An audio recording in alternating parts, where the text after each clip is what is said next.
I've been fiddling with my pen this whole time. I'm really sorry. It's going to create a bunch of background noise.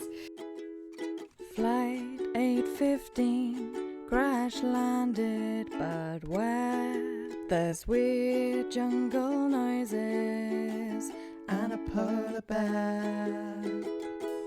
What the fuck is going on over there? Helen and Alex will guide you through. If you've seen Lost 20 times, or if you're brand new, welcome to our show. It's Dharma Fish Biscuits. Hello and welcome to Dharma Fish Biscuits, your new favourite Lost podcast.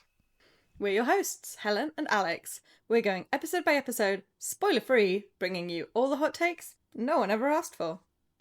We are on Instagram at Dharma Fish Biscuits Pod. We are on TikTok at Dharma Fish Biscuits. Please interact with us in these places. And you can also email us on dharmafishbiscuitspod@gmail.com. Please also interact with us on Patreon. We have a free Patreon, which you will find at patreon.com/dharmafishbiscuits. Above all things, we post the spoilery version of the show there. So if you've seen the TV series Lost before, join the Patreon. Get the spoilery version of the show. Yes. This podcast right here is spoiler-free, so don't worry if you've never seen Lost before. But if you have seen Lost, you can go to Patreon and get an uncensored edition where we will include spoilers. Instead of going beat by beat, we aim to focus our discussion on the character the episode centres around. First in flashbacks, then on the island, and then we circle back to whatever else we might have missed. This week, we've got our long-awaited first Hurley episode. Season 1, episode 18, Numbers. We are into real Lost shit now. I love this. I love this episode. It is extremely Lost shit. Welcome to the show, iconic numbers 4, 8, 15, 16, 23, and 42. Oh my god. Everything about this episode, I loved it. Well, there's one thing I didn't love. We'll get to that. For me, the episode was a mixed bag, and one of the things that was mixed about it was, watching it for the first time, I found it had a lot of laugh moments, the moments that made me laugh out loud. Yeah. But they were also simultaneously moments that I was like, should I be laughing at this? There's a real combination of darkness and light in a lot of these scenes. Yes, this is true. And we can address it here because I think it's going to be like a returning feature throughout the episode. That like sometimes it's as if just because something happens to Hurley, it's funny because Hurley is the happy-go-lucky good time Hurley. Where if it happened for other characters in their backstory, it would be a moment of serious, dark drama. Yeah, so I think it's not just going to come back throughout this episode. It's basically any time we have Hurley. Like, anytime we see Hurley, the show sort of treats him as like a sitcom character. We sort of get these cues from the way the film is made, largely from like the music, the tone, the like camera work. Makes things feel like we're watching a sitcom. So you're right. A man falling from a building outside. And the soundtrack's like... doop, beep, boop, beep, boop, boop. Exactly. Doop, beep, boop, boop. It should be this dramatic, harrowing thing. But actually, what happens is the accountant is like, come on, you really think there's such a thing as bad luck? Boop, boop, boop, boop, boop. A man falling to his death. I like how the accountant's voice in your retelling is Troy McClure from The Simpsons. Shall we get into it and start talking about it? Let's get into it. Okay, so we start with the flashbacks, of course. And Hurley is watching the TV, and we immediately hear the icon, the legend, the MVP of this episode, Carmen Reyes, in the kitchen. You better not be watching those G-string mujeres. Very funny instantly. There was something very sweet about this exchange where Hurley's sort of just like, Mom, if I'm going to live here, I have to be able to watch soft porn. And it's just like, this is just going to be how it is. I also think she does a lot, and I will talk about this quite a lot throughout every one of the flashbacks. They lean quite heavily on her as a comic presence that I think is one of the major contributing factors to this whole thing being treated like a sitcom. But anyway, he watches the lottery, and it's the 16th week, Helen, without a winner. It's a number. It is a number. And finally, we get the winning lottery numbers. 4, 8, 15, 16, 23, 42. Yeah, Hurley wins the lottery. And then this is where the sitcom really kicks in, because he wins the lottery, so then he passes out and, I guess, breaks a table, question mark? Yeah, it's the thing where, like, he faints and he falls, and because he's a larger guy, him falling involves, like, furniture getting broken and glass smashing and stuff. And I had a little moment where I was like, should I be annoyed about this in the same way that I sometimes feel annoyed about the way they use him falling in island scenes as, like, a punchline? But then I was like, I don't know, it feels quite in place here. We also know Hurley has a history of fainting. He fainted when he was trying to help Jack with the... That is true. With Marshall. The blood, yes. I allow it some grace because I think generally this episode really positions Hurley as the good guy. We love Hurley.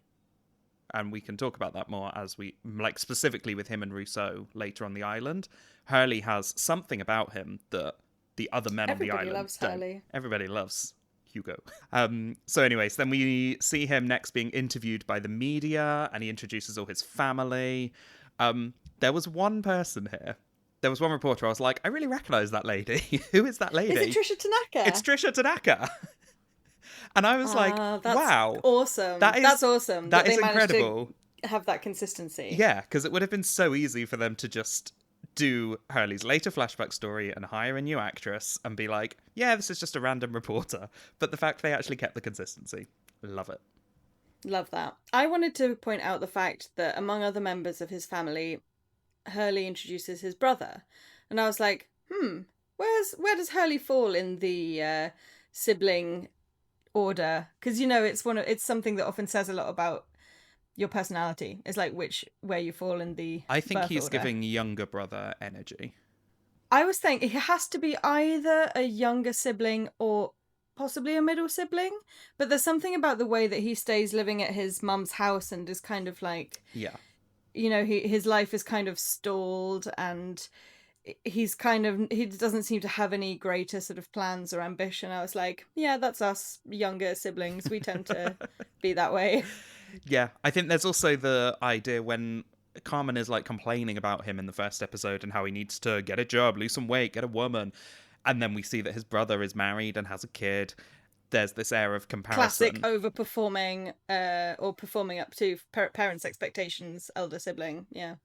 Also, there's no father introduced. He introduces his mum, his brother, his sister-in-law, and his grandfather. There's no father present, and that got me thinking, because Lost is a show of men with daddy issues, and Hurley's father seems to be absent. Well, I mean, I think it is worth saying that, like, Hurley, although his dad isn't there, he's not a character that's plagued by the daddy issues.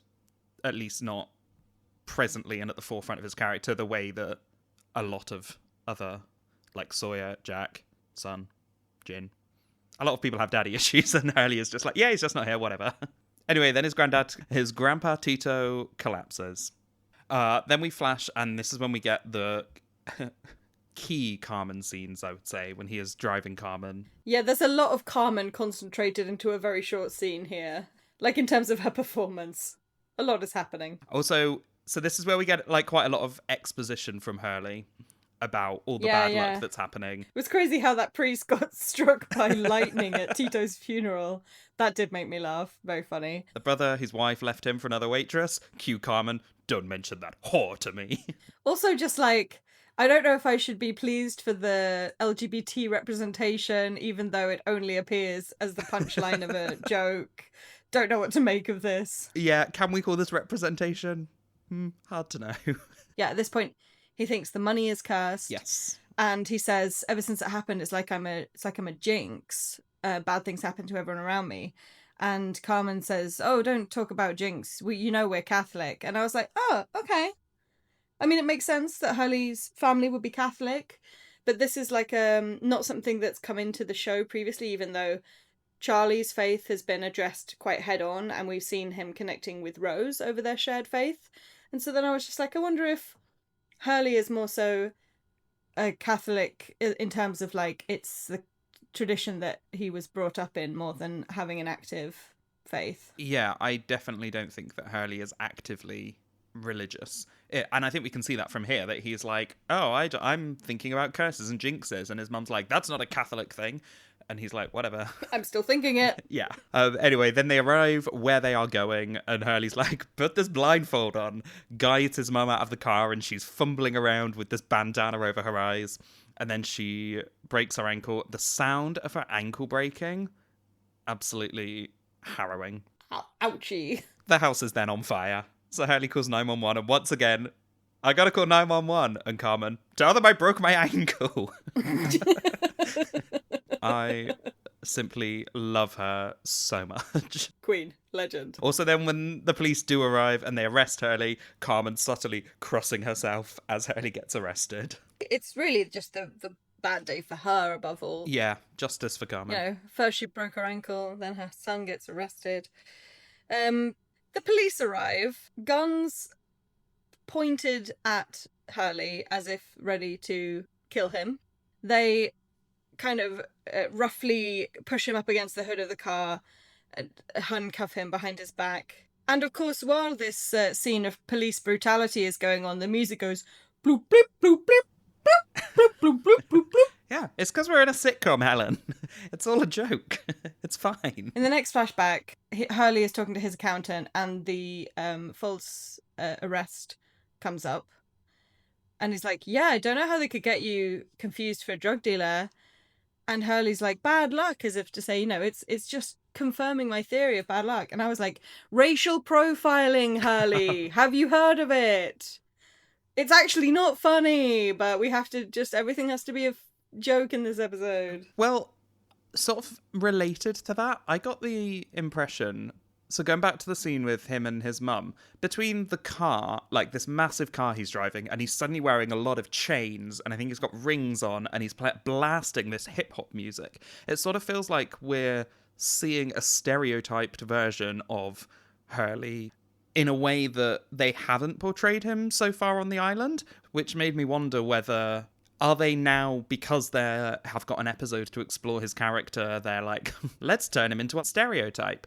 Or did he feel like he had to buy into that lifestyle when he had the money? I don't know. It just really... It's a good question. It really jarred for me that it was so different to how we've seen him on the island. I feel like Hurley is so white-coded in the show up to now.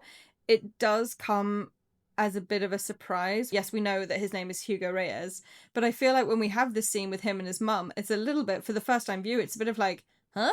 Is he Latino? We haven't been getting that. Like, and maybe that, if anything, is credit to the fact that he isn't a character who is drawn stereotypically in the show up until now. You could kind of go both ways in that. Either that, like, it's good because he's not a stereotype, or, like, it's not ideal because they have a Latino character who has none of the cultural elements or touchstones of being Latino. I think that's how I felt about it the first time I saw it. I was kind of confused, but I was also 17 years old. I guess there's one element of it which is simply like, when you have that much money, it means nothing. Get the biggest car you can find. Buy jewelry. I think that the Hurley we meet on the island is the, so to speak, real Hurley. The real Slim Shady. When he is removed from all his possessions and the money, the thing that is significant is his personality. And that's what people like him for. That's why people want to be around him. Yeah, I don't have a clear answer to the kind of stereotyping element of it, although I think that is a good catch. I just wonder whether it's, if you have that much money, you sort of have a, might as well kind of attitude to those things. Well, so then, yes, we see him with his accountant. His accountant is talking about all his many, many businesses that he owns, including A box factory. Who works in a box company, Helen? One Mr. John Locke. Oh, I wonder if that's related. One of those fun little lost things. Well, then the accountant sort of spurs him on this journey by saying, where did you get the numbers from? And that sort of, we zoom in on Hurley as he I guess, is then thinking maybe it's not the money, maybe it's the numbers. So, cut to Hurley at a mental hospital. And this is the part of the episode that I did not appreciate. Don't love this at all. Oh, okay. Just because, why do you not like Well, it? when he goes into the room of patients, just what is around are just caricatures of mentally unwell people in an asylum. There's a man who's just sitting there with his tongue hanging out. There's someone staring at a puzzle piece. There's someone else just like drawing on his fingers. Someone is having like repeated spasms in the background. And it just feels like, it feels quite dated, because I don't think we would get something like that now. I think we'd have a little bit more sensitivity and I guess just awareness around the variety of mental health conditions.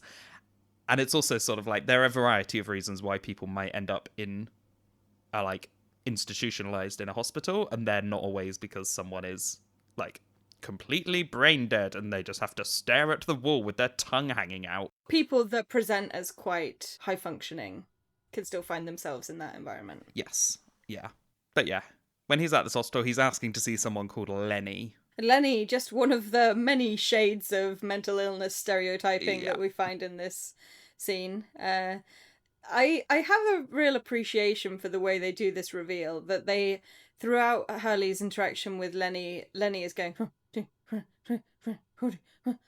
and like you cannot make out what words he is saying, even if you tried, even knowing what the numbers are because you've seen them in the lottery scene, you can't really. And then when Hurley starts to ask more specifically about the numbers, it kind of does this, you know, panning on Lenny's face, and suddenly you're hearing the numbers quite clearly. 4, 8, 15, 16, 20, 42. And we're like, oh my God, no, he's saying what does it numbers. mean? Yes. But every time Hurley is trying to talk to him, Hurley can't engage. So Hurley's asking what the numbers mean, where he got them from. Are they the reason you're in the hospital? And Lenny is just in this like trance. Playing Connect 4, it should be noted. That's against himself. Connect 4, you say? One of the numbers. Mind blown! Anyway, Lenny finally comes out of his trance when Hurley tells him that he used the numbers to win the lottery. And then Lenny yells, "You shouldn't have done that, you shouldn't have done that. You've opened the box." Cue many theories for many years while watching this TV show. Yeah, I think, looking at it now as someone who obviously has seen the show and knows what is going to pan out and what is not going to pan out, I think they were probably just ramping up their box imagery in advance of opening the hatch. Hence the lock working for a box company that gets mentioned in this episode as well. You've opened the box. They're going to be opening a box soon. It's retrospectively, you can be like, okay, I think I understand what they were doing. But yeah, that line of dialogue in that place seems to carry a significance that it simply doesn't have. Yeah. I'm also curious, there is also, like, the term mystery box show. Which was kind of coined for Lost. That's what I've just Googled to try and work out where, like, the name came from. And Wikipedia doesn't seem to, like, specify specifically where it came from. But Lost is mentioned many times in the article about being a key example of a mystery box show. As far as I'm aware, I don't think it was a term that was widely used pre-Lost. So I don't think it would be, like, a little meta reference to that. But yeah, so Lenny gets escorted out. And as he's escorted out, he has to give Hurley a very expository, "My friend, Sam Toomey, it's in Australia." Yeah.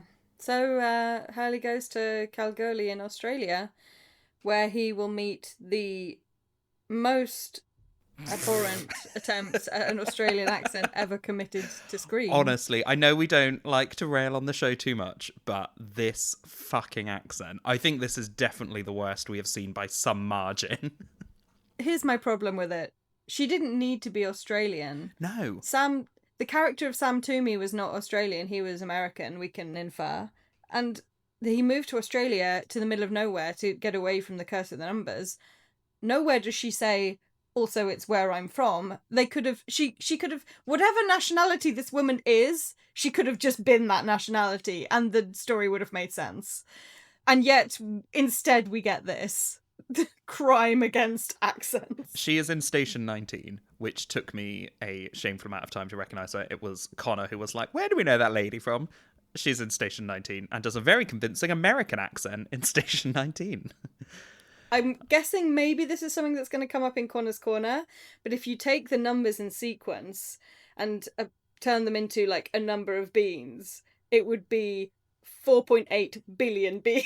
This actually is not going to come up in Connor's Corner. This was one of my notes. When she says Sam used the number to guess the beans, I was like, are you telling me that he guessed 4.8 billion? Like, how'd you have that many? Or did he add all the numbers together and it's just 108? But then 108 beans is probably quite easy to guess. The 108 beans is like, that's a can of beans, I Yeah. imagine. But no. Canonically, there were 4 billion beans in the jar.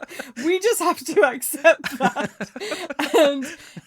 And that's what has led, like a running joke on the Storm podcast, to simply be the phrase, 4 billion beans! Combining the beans and the accent. A joy Incredible. to all. Honestly, listen to the Storm podcast. It's much better than our podcast. Do they have jingles? They don't have jingles. Imagine if Joanna Robinson had jingles, then she would be unstoppable. She tells Hurley that Sam and Lenny heard the numbers on this transmission while they were monitoring transmissions. And yes, then he guesses the beans. And on the way home from the fair, they get into a car crash and she loses her leg. Well, Sam escaped without a scratch on him. Yeah, so this is one of the key things that I guess we should hammer home, is that everything happens around the people who are quote unquote cursed. And it's interesting because Hurley says he is cursed. The curse is good things happen to me, bad things happen to everyone around me. And then eventually she tells him that the only way he could find around it was to put a shotgun in his mouth and pull the trigger. And then Hurley's like, well, great, what the fuck do I do now? I'm cursed. I've used these numbers to win the lottery. The curse is on me. And she's like, what curse? Incredible. There's no curse. It's like this awful cross between, like, exaggerated Australian and Dick Van Dyke Cockney. I was going to say it's somewhere between the exaggerated Australian and sometimes it goes really like received pronunciation Queen's English. There are some of those lines that, or words, I should say, within the lines that suddenly steer into like, this woman is a member of the British royal family. Essentially, this woman has never talked to an Australian in her life, canonically. The only way that I can make it sort of canonically make sense is she lives literally in the middle of fucking nowhere. She's probably just like lost contact with the world around her. She just talks to herself. And are you saying you know, she you is can the go- Rousseau of Australia? She's the Rousseau of the flashbacks. And yeah, maybe that part of that involves your accent going a little out of whack. I guess so. Which might explain why Croatian Mira Furlan is playing French Danielle Rousseau. She does have one line that I wanted to bring up, which is she's saying, oh, these things still would have happened regardless of whether he guessed the right number of beans or not.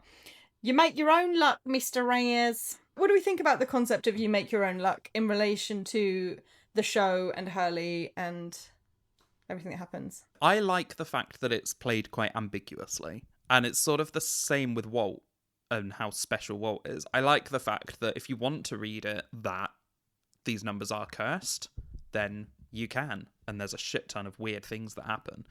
But if you want to read it that you make your own luck and it's just nothing means anything, then you can do that as well. I do want to just pinpoint that with the conversation that Locke and Claire have, where he tells Claire that it's lucky to have the same birthday or to have a similar birthday to your child. And Claire says, do you believe in luck? And he says, I believe in a lot of things.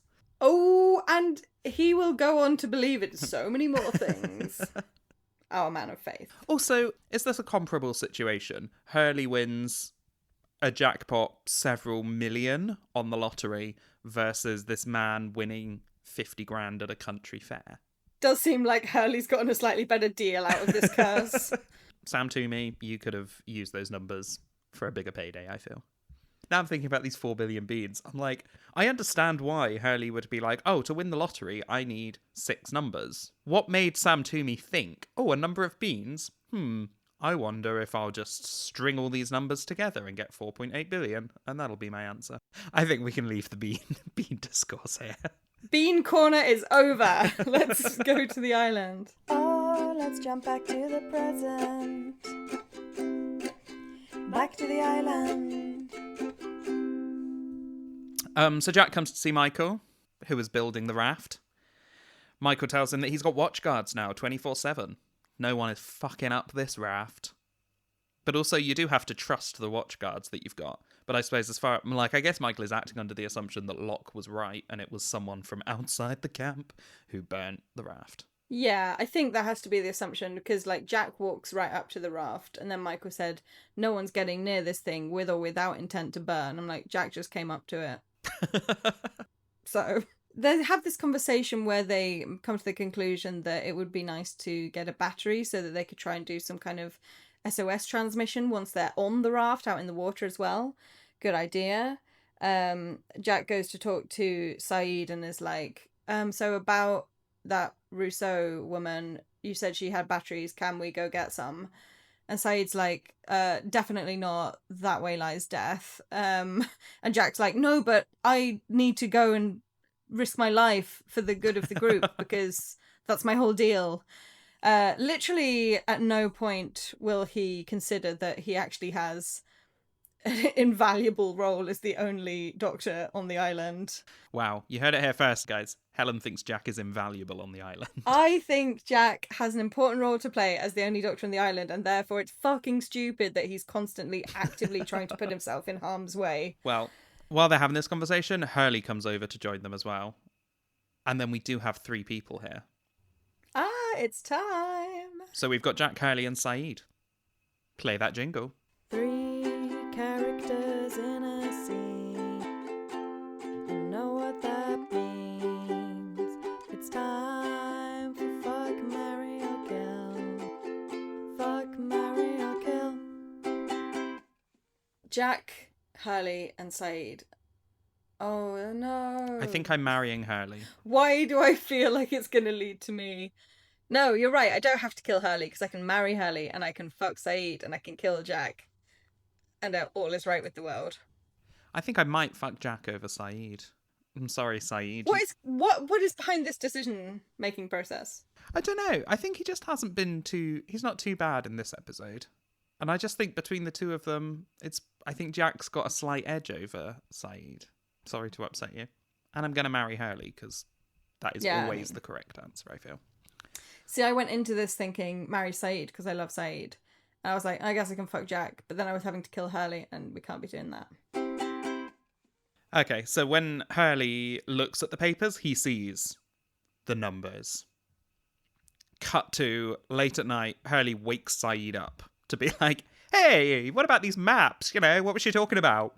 Hey, totally casually. What about these numbers? Could they mean anything, for example? He walks away with the papers, so it's a job well done.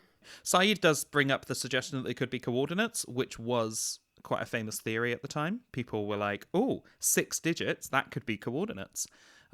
People were looking on Google Maps to see if these coordinates took you anywhere. They didn't. Spoiler alert.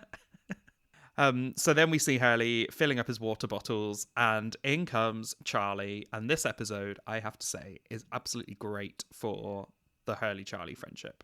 It's great for the Hurley-Charlie friendship, but honestly, it's a bad ep for Charlie. He doesn't come across well by the end of this episode, I would say. I think by the end, I was maybe like 80% happy with him. But for the most part, I thought, he's being a good guy. Like, I like that he immediately offers to come and he's like, oh, Hurley, you're going somewhere. I'll come with you. I like that Hurley is then comfortable enough to open up and be like, hey, you know, I need to be alone for a bit. Hurley feels comfortable with him. That's good. But I mean, Hurley is lying when he brushes him off, and he's not a good liar. And I think that there's something of that shines through, that Charlie's like, well, why are you rejecting me? Because this doesn't check out. He says it to Saeed and Jack in a few moments' time that, like, Hurley was acting like a loon. I don't think it's just that Hurley feels comfortable to say, like, oh no, I need some alone time. It's that he isn't comfortable, and Charlie also picks up on that there's something weird going on. I love their friendship, and they are so fun together as a duo. So yeah. Hurley's bringing about, I don't know, 20 bottles of water. And I thought, yeah, you and me both. You can't have too much water. So then we see Saeed coming up to Jack, and Saeed immediately assumes that Jack sent Hurley. And is like, where are they? What have you done? You sent Hurley to do your dirty work. And I thought this was interesting to look at in terms of Hurley as a character. So I sort of said before that we'll see that ultimately in this episode we're framing Hurley as a really good guy. And I think this is our first example of seeing how other people see Hurley, which is that he's got away with this because Saeed has assumed that Hurley had nothing to do with it, and Hurley was just a puppet for Jack. How could Hurley have free will of his own and want to actually do something? Exactly. Jack assumes that Hurley hasn't done anything. He's not got any actual plan. He's just like, oh, where is Hurley? He assumes that whatever he's doing, he'll just be around somewhere with the maps. I mean, I see what you mean. That's kind of, no one really gives Hurley enough credit to think that he could be masterminding his own little scheme. Yeah, like you think if Kate, for example, had come to ask Saeed for something, Saeed would go to Jack and say, Kate's planning something. Whereas this time, Saeed is like, you told Hurley to do something. The same way, if Kate's done something, Jack would be like, oh my god, she's gone, we have to follow her. Whereas here, he's just like, oh yeah, Hurley, have we seen Hurley around anywhere? He's very low down on the ladder of, in terms of people and their adventures they get up to on the island. And I noticed later on, when the four of them are travelling together, and Saeed's like, well, I'll go first, because obviously he's encountered Rousseau before and he's been to this place before. And they all sort of tail after him. And Hurley is left to pick up the tail end of the procession. I was like, I can't believe Hurley is last on his own adventure. You know, this is his quest, as Charlie puts it later. And he's the one, like, picking up the rear end of the group. And I was just like, that just says it all in terms of Hurley's role and this group dynamic and the way that he's perceived by the other people. He isn't even considered worthy of being given his own adventure. Sad. So he goes off into the jungle. He ends up on a bear trap, and this is where the rest of the rescue party comes springing out, and they're like, oh, Hurley, you're in a bear trap, don't move. And this is where, again, Charlie looked genuinely concerned for Hurley and was like, oh my god, Hurley, are you going to be okay? And this whole thing just made me think that they love each other. When Hurley is on this, like, pressure trigger trap thing, Jack and Saeed and Charlie are all going like, stay still, don't move, you'll trigger the thing, look, that big pile of twigs will come and hit you, don't stay there, we'll sort it. And Hurley's just like, no, I think I can make it, and just jumps. And you know, he does escape the big bunch of sharp sticks that is heading his way, and the others are all like, what are you doing, can't believe it. And I was just like, you know what, I'm so glad that for once somebody on this island isn't just doing what Jack tells them to out of some misguided respect for his authority. And Saeed as well, both of these men are used to being listened to. You know, when they say something, their words are taken as an authority. And actually, you don't need to. You can just do what you want. You can just say, no, I think I can jump. I think I can make it. And you don't have to do what they say. Like, I found it such a breath of fresh air, and it's so much nicer coming from someone like Hurley, who, like you say, we root for him.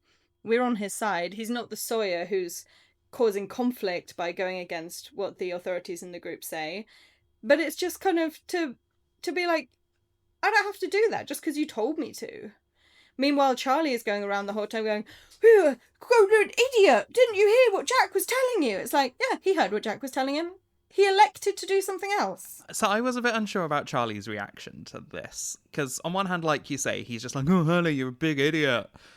But then I was like, well, is this actually coming from a place where Charlie is genuinely concerned for Hurley and it's like, what? I don't want you to be hurt or die, and you've done this thing that's put yourself in such danger. Like, take care of yourself. So we have this scene where he goes against Jack and Saeed's wishes and jumps off the trap. He'll do it again when he crosses the bridge, which that scene has a lot. My take on these scenes is that Hurley is almost going into it with a sense of like, nothing can hurt me. I know this is going to work out. And I don't know if you got at that as well, but I've been trying to piece it together between what's happening to him on island, what's happening in his flashback, and then what has happened on the island prior to this. And I'm not really sure what we're supposed to make of it, because it seems as if Hurley in this episode on island is just like, I'm so lucky, I'll escape anything. I can cross this rickety rope bridge. I can jump out of the way of this trap. It's all going to be fine. He has this like deep sense of belief about it seems like. Whereas when we've seen him previously, for example, when he was playing backgammon against Walt, he kept losing. But we never get in text that Hurley is especially unlucky. And if anything, this episode proves the opposite of that he's living a sort of charmed life. But at the same time, in the flashbacks, the price of his charmed life is that everyone around him suffers, whereas on the island, none of that is happening. So I just like, there's kind of three quite disparate things to try and smoosh together, and I haven't succeeded. Yeah, I do think that's interesting, actually. I hadn't read it as him thinking that he's invulnerable, essentially, but it definitely could be read like that, especially when, like you say, that makes a bit more sense for why he jumps out of the bear trap, why he's like, oh, this rickety bridge, I'll just climb over it. And also why he's like, I want to do this alone.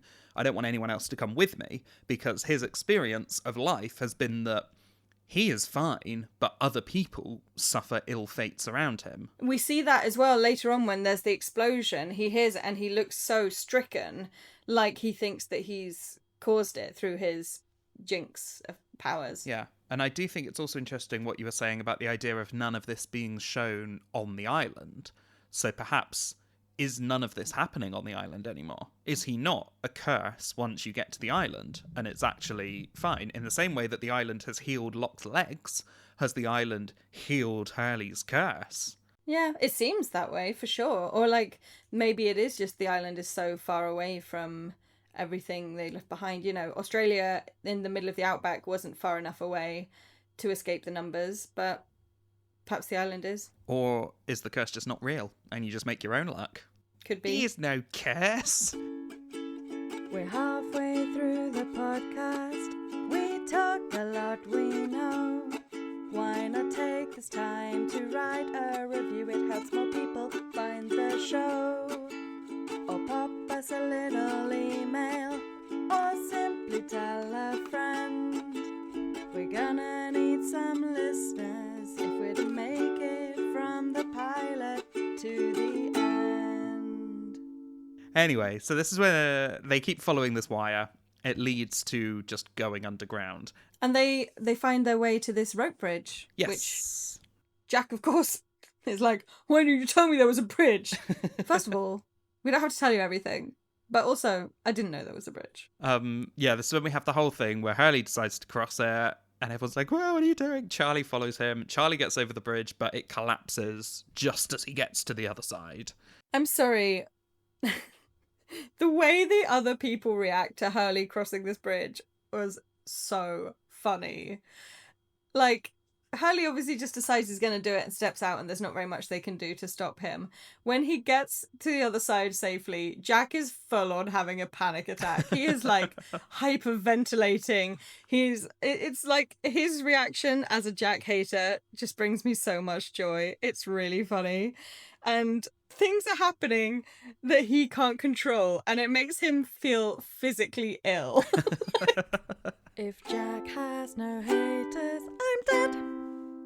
Is it? I think it's when Charlie has managed to get across as well, and Jack's like, okay, we'll come find you. And I was just like, wow, you really need to chill out, my guy. Jack is like, I'll come around and find you. And Hurley's like, nah, don't worry, we'll just keep going. And Charlie's like, what are you talking about? Didn't you hear what Jack said? We have to stay here. You're acting like a bloody lunatic.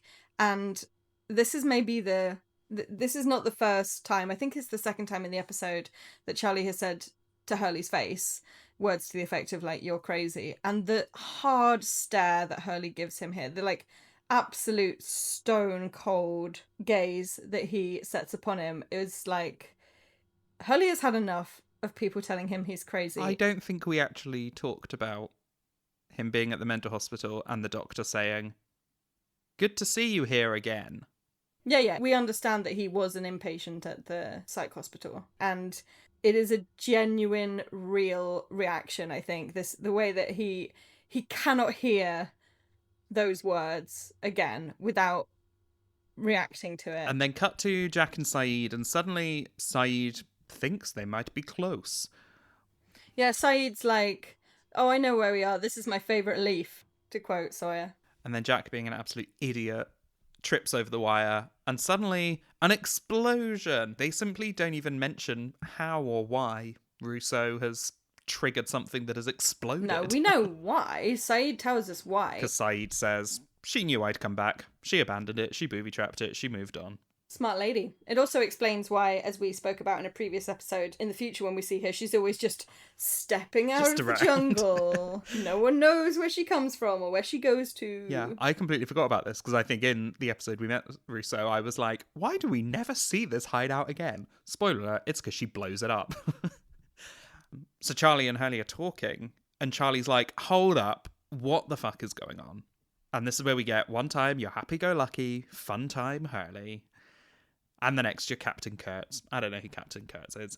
But anyway, he is saying the audience part out loud, which is, we love you, Hurley, you're great. Also, why are you doing something that is admittedly quite out of character at this point? And again, this is where we get the final, you're acting like some bloody nutter. And as you said, this is like one too many times for Hurley. He says, I'm not crazy. And Charlie tells him that he has a right to know. And this is where Charlie does start to get onto shaky ground for me. Because I'm like, yeah, they're friends. Charlie's there helping him. But I don't know if Charlie does have a right to know, given that... No one asked you to join exactly. this. In fact, quite the opposite. Hurley specifically said, I want to be alone doing this. You've come along anyway. And then said, I have a right to know what we're doing. I don't know if you do. He's saying this out. He's saying, I have a right to know why you're behaving this way. He's not saying, I'm your friend. I want you to be able to tell me about what you're thinking and feeling. Charlie is not in my good books from this episode. I think he does a really poor showing, actually throughout. There's someone shoots at them, there's a beat, and then he says, is someone shooting at us? It's very funny, and it's also like, it's something about the fact that it's those two characters. They just seem like, it just seems unlikely that anyone would be shooting at them. I feel like if that had been Jack and Saeed, it would have been immediate action stations. But these two, the comic relief of the show, are like, someone's shooting at us. Like, what? That doesn't happen. But yes, indeed, someone is shooting at them. Time to run. They're both running opposite directions. Hurley falls over, and Charlie is just gone. And then Hurley comes face to face with Rousseau. Danielle Rousseau, the legend. Hit the jingle. Je m'appelle Danielle. Yes, I am French and I'm a legend as well. Alex? Honestly, Hurley and Rousseau, the incredible combination that we never knew we needed. What a dream team. Sometimes opposites attract, and these two, perfect pairing. Chef's kiss. I also just think this does a lot for Hurley as a character, because she is so on guard and she's got her walls up so much that before she even knows who it is, she's coming at anyone with a gun pointed in their face. But then she's actually quite quick to lower the gun. As soon as, so he brings out the piece of paper with the numbers, and he's like, no, I just want to know this. I want to know what these numbers are about. And he is so genuine. He's so likable. He's not being... She can't resist. He's not aggressive in the way that basically every other character on this show is so aggressive and so quick to conflict and violence and dramatic tension, when Hurley is just not, and she can see that. And so she is really quickly disarmed and lowers her gun and actually listens to what he is saying. I did also wonder whether part of that is because, obviously, he identifies himself quite quickly as being on the plane with Saeed. And at first, when she met Saeed, it seemed like perhaps she wasn't sure if she believed that there was a plane, if Saeed was who he says he was. No, it definitely took some time for her to accept that story. And now I wonder if there's the second person, she is quicker to be like, oh, maybe there is genuinely a plane and there are people. You know, I think she does fully believe the plane story now. Let's be real, she's probably done some reconnaissance in the time in between and, like, had a little look, found some plane wreckage, kept an eye on the group from a distance, that kind of thing. And so she's like, okay, you were one of the people on the plane. I by that. Like you say, he is extremely disarming in his kind of very real and unguarded presence. And when he asks, like, I just need to know, what do the numbers mean? Please tell me. And she says, I don't know. And we get a nice little mini monologue from Hurley, if you don't mind. And he goes, what? You don't know? Okay, that thing in the woods? Maybe it's a monster. Maybe it's a pissed off giraffe. I don't know. The fact that no one is even looking for us. Yeah, that's weird. But I just go along with it, because I'm along for the ride. Good old fun time Hurley. Well, guess what? Now, I want some friggin' answers. And I've always felt like that line was there as a kind of like audience insert. Oh, 100%. Which is then funny that he's like, I want some friggin' answers. And she's like, I don't know. I don't have any answers for you. Yeah, but she does. She tells him the story of how the numbers brought her there. And that turns out to be something that can give Hurley some relief. You know, it's not an answer in the sense of like, what is the mystery of the numbers? But she is the first person he speaks to who validates him in his feeling that the numbers are cursed. And she says, their numbers are what brought me here, as it appears they brought you. Since that time, I've lost everything, everyone I cared about. So yes, I suppose you're right. They are cursed.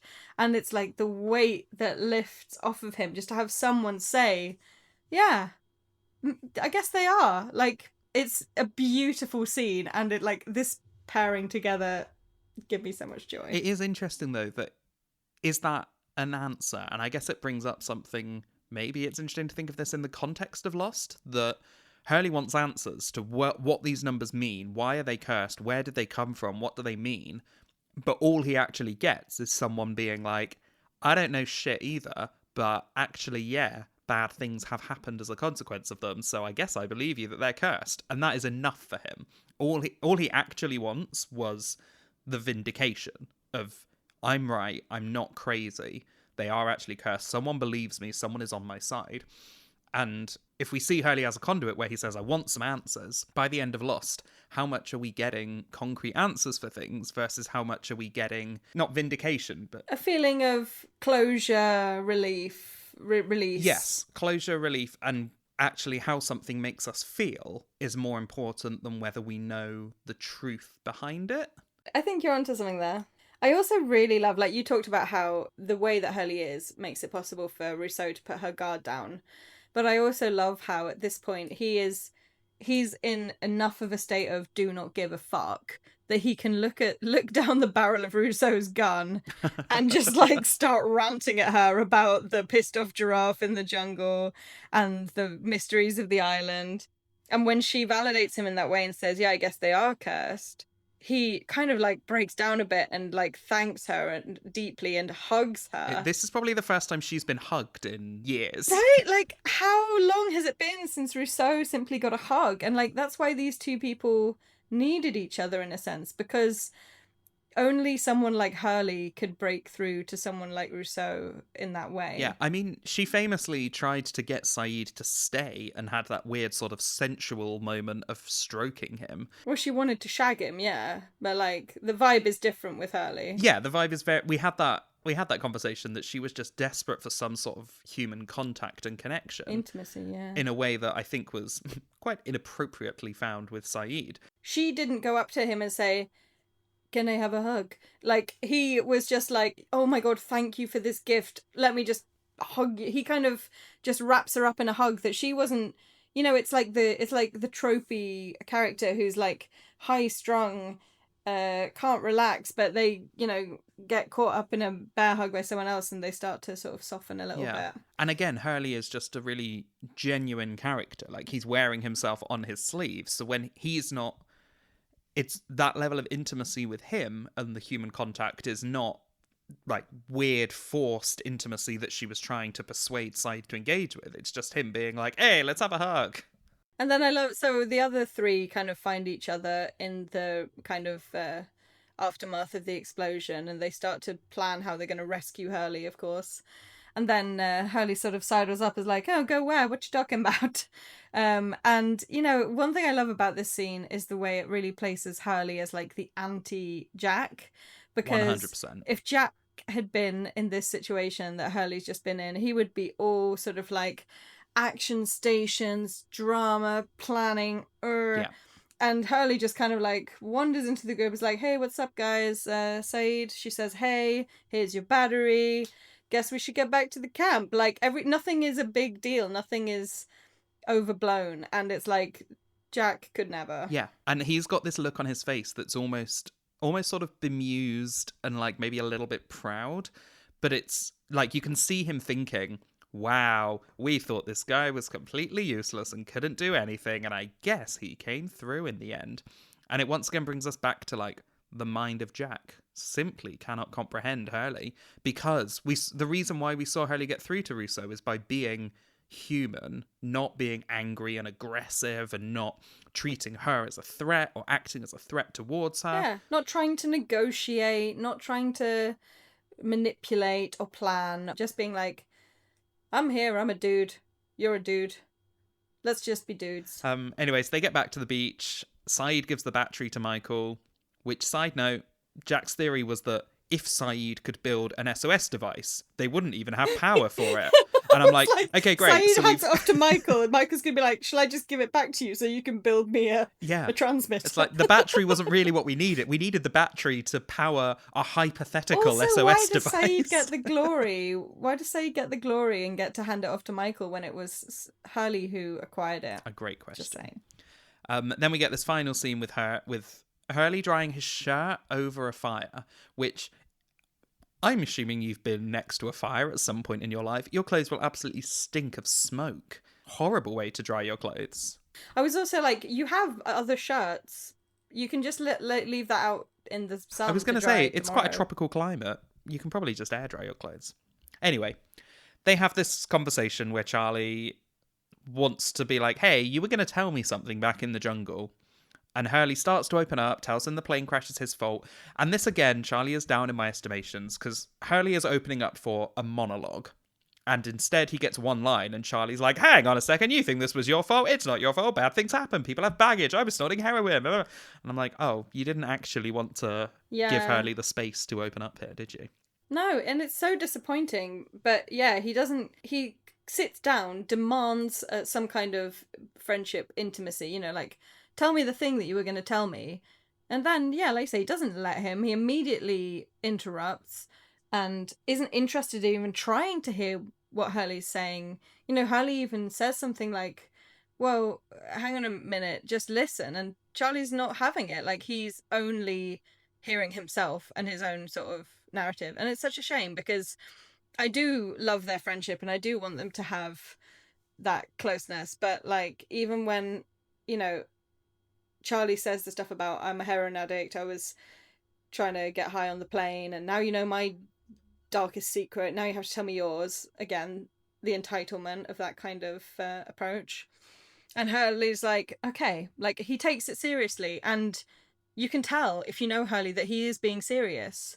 And yet when he says to Charlie, I'm worth $150 million or whatever he says, I can't remember.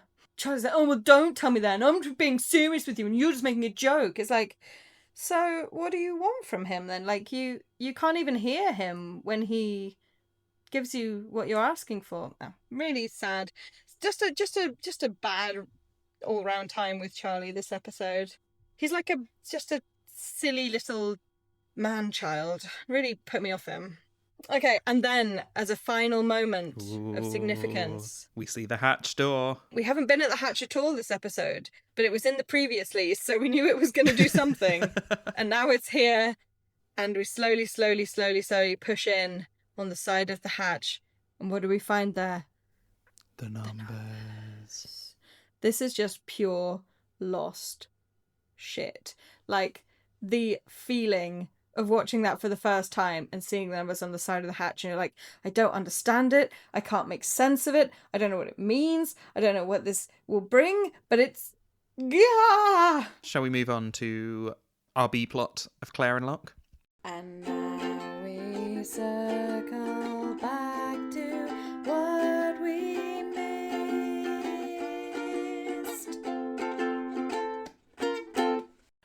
You mentioned that the hatch appears in the previously, and I think it was really ironic that what we see in the previously is Locke saying, "This has to be our priority now." Smash cut to this episode, Locke being like, "I'm going to build a crib for Claire." Yeah. Honestly, Locke needed a bit of a win, for in my eyes at least. I've been pretty down on Locke recently. I thought it was a really strong episode for him. Just in the fact, I mean, obviously making Claire a birthday present, delightful. Making a crib, delightful. But also the fact that he kind of saw that she needed this, that she needed someone to make her feel useful and give her a little job. Yeah, it's what Charlie's done in the past, and she said, obviously Charlie's just mostly talked to her, and she said, "Thanks for talking to me. Everyone else is just sort of staring at me." And he's doing the same thing now of like engaging with her. Honestly, I thought it was a sign of good sort of leadership, for want of a better word, from Locke, that he could see someone like that being like, she's all on her own.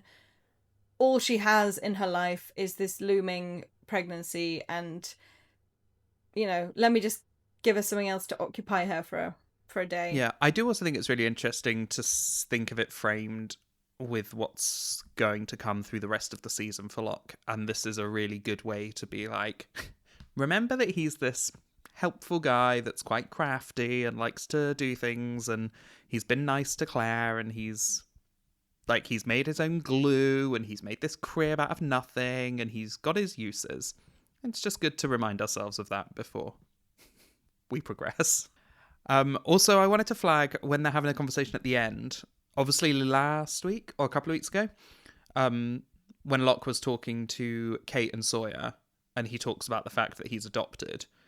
When Claire mentions that she was going to give the baby up for adoption, he's got this sort of look of consternation on his face that I couldn't quite read, and it takes him sort of a beat to say, that must have been a difficult decision. And I'm guessing he's thinking about his own mother, his own adopted mother, and what that sort of means. No, I think it gives him a moment to, quote unquote, meet his biological mother, in the sense of he is face to face with someone who made the same decision that she made. And when it is Claire, Locke can say, you know, Locke can meet her as herself in her situation, be like, yeah, it must have been really hard. Like, I think it's that kind of like putting a new angle on a thing you've thought about so many times before from your own perspective, and be like, when I think about it for you, yeah, that must have been a really hard decision. But yeah, it's a nice moment and important, I think. Okay. A few little miscellaneous scenes. Yeah, the raft is coming on apace. Raft's coming on very nicely. Sawyer is yelling at Michael. I forgot this plotline is introduced at this point. Michael is banging on the raft, and Sawyer is yelling at him for how loud he's building it. I love little Walt sticking up for his dad. He's like, why aren't you helping? Oh, my heart. Sawyer calls him Short Round, and at first I was like, oh, I recognise that. Is he reusing a nickname? When did he call him Short Round before? And did a little Google, and then realised, no, I simply understood the reference. And it's a reference to Indiana Jones. I was like, oh, something I actually understand from Sawyer. That's good. He's also reading... Did you see what he was reading? A Wrinkle in Time. So we go from that to Sun watching Jin and Michael, and they just have this little exchange where she tells Kate Jin's never going to speak to her again, and she asks if she thinks Jin is going to go on the raft. And I just liked this. I liked this mostly as a sense of continuity. Remember that this is still happening, and this is actually quite a traumatic thing that's happened for Sun. Yeah, for Sun, it's the most important thing in her life right now. Yeah, so I'm glad they get their moment. I'm glad we have a moment where two female characters with names speak to each other. It is about a man, so it doesn't pass the Bechdel test, but, you know, An attempt was made. And you know, if anything, it builds the Kate and Sun friendship, which we've already start to see sort of like start to bloom. The final little thing, we have this tiny little scene with Saeed and Shannon when he's leaving. And they're she doesn't quite want to say she's worried about him, but she's like, are you going to be okay? And he's like, are you worried? And she's like, what if I am? And then he puts his hand to the side of her face in a tender gesture of love, and we all melt. Yeah, I thought this was very cute. I don't know. I bought this a lot more than the last episode. I don't know what it was about the last episode that just didn't really work for me, but this one here, I was like, oh yeah, I can actually see them as this cute flirty thing where they've got something sort of bubbling under. Any other miscellaneous notes you wish to bring to the table? No, I don't think so. Connor's Corner? Yeah, let's go to Connor's Corner. If you want aviation or medical information, welcome to Connor's Corner. He initially felt incredibly vindicated when Michael was talking to Jack and said, you know, the chances of us finding a ship are incredibly remote. Connor was like, yes, exactly. That's what I've been saying. And he was like, therefore, we should get a machine to send an SOS signal. And Connor was like, no, that's not going to help at all. And he also did quite rightly point out that if you're going to build a machine to send an SOS signal, why not just do that from the beach? Why do that on a boat? I guess you might be slightly closer on a boat. Anyway, what he did suggest is that apparently what's very good for signalling at sea is a mirror, because as long as the sun is out, you can then create light. But you can reflect it. So what have they got an awful lot of on the beach? They've got a shit ton of aluminium from the plane. Just take a bit of aluminium from the plane. Even if you got like a massive like 1 or 2 meter long sheet, that would be very good and very useful. That was all he had to say this episode. He said this episode is potentially the best episode so far. He is a big fan of Hurley. Really enjoyed this episode. And that is the end of Connor's Corner. Okay, shall we rank some hot people? I think we shall and we must. Hot can be physical, hot can be emotional. Hot is whatever we decide, and everyone's attractive, but who's top of the ranking? Who's the hottest one on this island? It's a shame because I almost think mine could have been Charlie, because I think up till a certain point he was so incredibly adorable and likeable with his friendship for Hurley, but then it does sort of fall off the rails by the end. I kind of want to go Saeed, but I'm also annoyed at Saeed. I don't think this was a good episode for him. Is it Hurley? Kind of, I guess, in his unloading on Rousseau and that whole thing, it was very sweet and nice. Yeah, also he wanted to use his lottery money purely to help other people. He just wanted to send his grandpa on a holiday, buy his mum a house. I think Hurley certainly deserves a nomination, but the pickings are slim this week. I'm going to go Hurley. I'm going to go Rousseau. Great. You know, because I feel like we want both sides of their meeting represented. So, Hurley is at 6 at the moment. If he moved up 3 spaces, then that would put him at number 3, so it would go Sun, Sawyer, Hurley. Let's do that. And Rousseau joining from the bottom? Danielle Rousseau, welcome to the hot list. Great. And that is our episode this week. Don't forget, everyone, you can follow us on socials. We are on Instagram at Dharma Fish Biscuits Pod. We are on TikTok at Dharma Fish Biscuits. And if you have Lost-related questions or comments or feedback, or tell us, what would you spend $156 million on? Let us know at dharmafishbiscuitspod@gmail.com. We would also love it if you would leave us a review wherever you listen to the show. Write a few words, tell us what you like about us, or tell a friend. Spread the word. Our next episode will be out in 2 weeks, and we will be discussing episode 19, Deus Ex Machina. I cannot wait. The end of this episode, I was genuinely like, I more than ever want to just put the next one on. I can't wait. I love it. Deus Ex Machina. Yeah, it's some episode titles stay with you, and that's one of the ones that does. This one and the next one, double banger. Until then, I'll see you in another life, Helen. See you in another life, brother.